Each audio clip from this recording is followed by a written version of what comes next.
Question कहता है the ratio of electrostatics and gravitational force between electron and proton separated by a distance 5 × 10⁻⁻11 metre. It means हमें क्या दे रखा है, distance दे रखी है, कौन सी, separation distance. Let us suppose we are having a charge, this is a electron and this is a proton. Okay, इनके बीच की एक डिस्टेंस हमने आर मान ली। क्या मान ली? आर। नाउ सिमिलरली आर हमें कितना दे रखा है यहाँ पे, R is equal to 5 × 10⁻⁻11 metre. अब इन्होंने कहा है कि what will be the ratio of electrostatic and the gravitational potential force. तो इलेक्ट्रोस्टैटिक फोर्स का यानी हम कूलम्स लॉ का यूज़ करेंगे, और कूलम्स लॉ का फॉर्मूला कहता है F is equal to K Q1 Q2/r²। और इसी हिसाब से इसको हम F इलेक्ट्रोस्टैटिक कर देंगे। अब F G ग्रेविटेशनल फोर्स जो निकलेगा इनके बीच में, G mass of electron mass of proton divide by r²।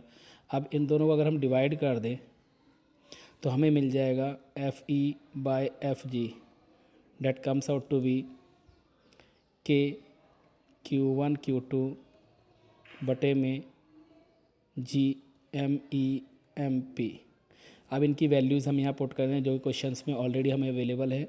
तो जो वैल्यूज़ यहाँ हमने अगर हम पुट कर ली तो आप यहाँ देखेंगे कि Fe/Fg हमारे पास बन जाएगा 9 × 10⁻⁹ इंटू चार्ज ऑन इलेक्ट्रॉन हमारे पास हमें पता ही है 1.6 × 10⁻⁻19।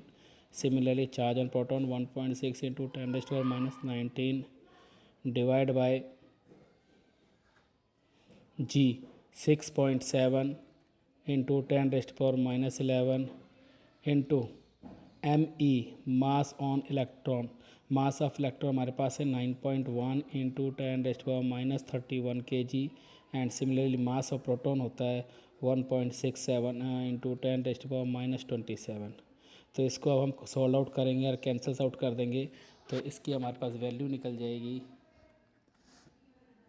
9.22 × 10⁻8 डिवाइड बाय 3.9 × 10⁻47। अब इनको सॉल्व आउट कर लेंगे तो हमारे पास बन जाएगा ये Fg था यहाँ पे, Fe/Fg हमारे पास हो जाएगा 2.36 × 10⁻39